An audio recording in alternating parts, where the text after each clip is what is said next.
Hello Bibu, welcome to देवा। मेरा नाम देव है और मैं देवों का देव प्रभु यीशु मसीह के विषय में चर्चा करता हूँ। क्या बाइबल का परमेश्वर और इस्लाम का अल्लाह एक ही है? ये एक आम सवाल है, लेकिन इसका जवाब बहुत महत्वपूर्ण है। आज हम बाइबल और कुरान दोनों के वर्णन के अनुसार ये जांचेंगे कि क्या वे वास्तव में एक ही ईश्वर की बात करते हैं। अगर दोनों ईश्वर एक ही हैं तो उनके गुण, चरित्र और कार्यों में मेल होना चाहिए। लेकिन क्या ऐसा है? Let's discuss this through this video.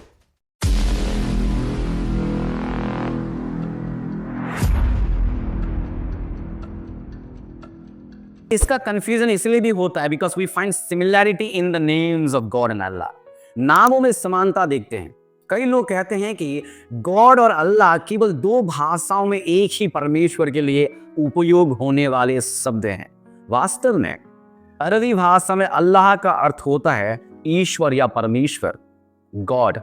अरबी भाषा का क्रिश्चियंस भी अल्लाह शब्द का प्रयोग परमेश्वर के लिए करते हैं। इसलिए नाम के स्तर पर एक समानता अवश्य है, लेकिन सवाल यह है क्या दोनों की पहचान, स्वभाव और उद्देश्य भी समान है?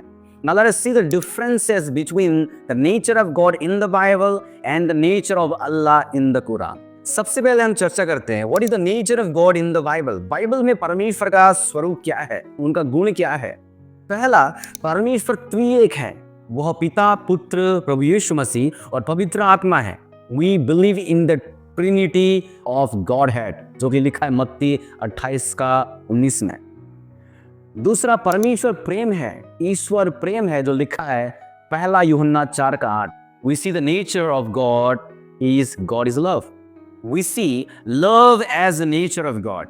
प्रेम परमेश्वर का एक गुण है। तीसरा, यीशु मसीह परमेश्वर है। यूहन्ना का अध्याय 1 और अध्याय 14 से हमको पता चलता है, जहां पर लिखा है आदि में वचन था, वचन परमेश्वर के साथ था और वचन परमेश्वर था। We see Jesus as the word of God, और वो वचन देहधारी हुआ। यूहन्ना अध्याय 14। We see that the word became flesh. वो जो प्रभु यीशु मसीह वचन के रूप में थे, अब वो इंसान के रूप में देहधारी होकर इस संसार में आए।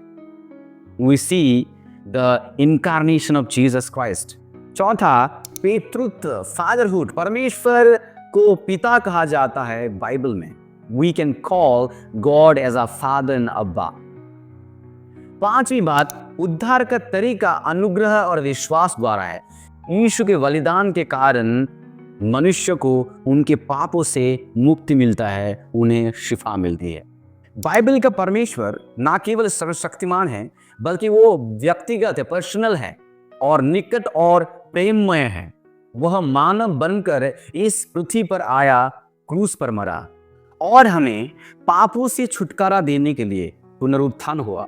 The Christian God is both immanent and transcendent.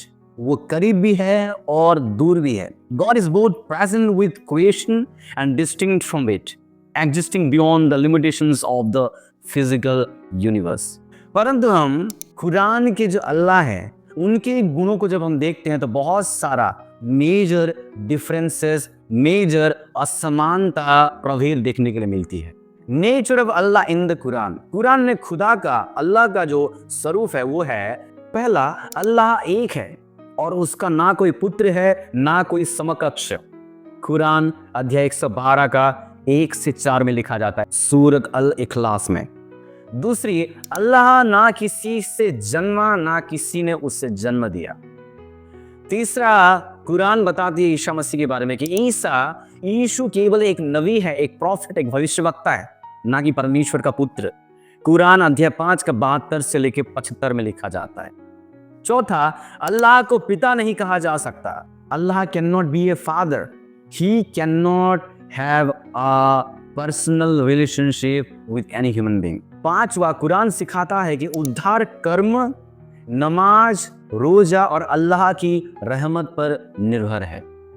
We see that इस्लाम में अल्लाह सर्वशक्तिमान और न्यायप्रिय है, परंतु वह ना तो व्यक्तिगत संबंध रखता है और ना कभी इंसान को उनके पापों से उद्धार मिलने का गारंटी देता है।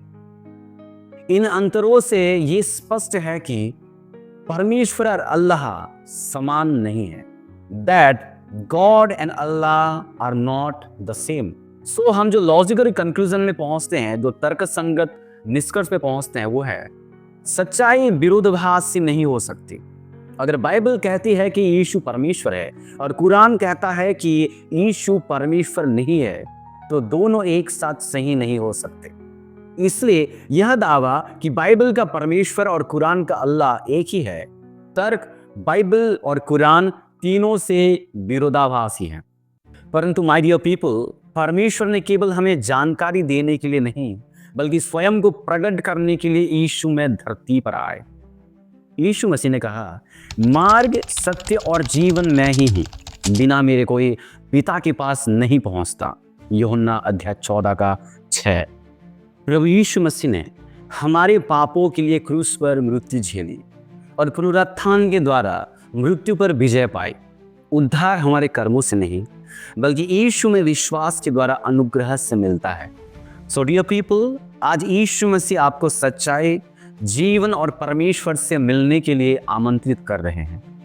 बाइबल पढ़िए, प्रार्थना कीजिए और यीशु को जानिए, जो सच्चे और जीवित परमेश्वर है। अगर आप और जानना चाहते हैं कि यीशु कौन है या प्रार्थना चाहते हैं, तो कमेंट या संपर्क करें। हम आपके लिए यहाँ हैं। प्रभु यीशु आपको आशीष दे। Thank you so much for watching. God bless you. See you soon people. तब तक के लिए स्टे ट्यून्ड टू देवा।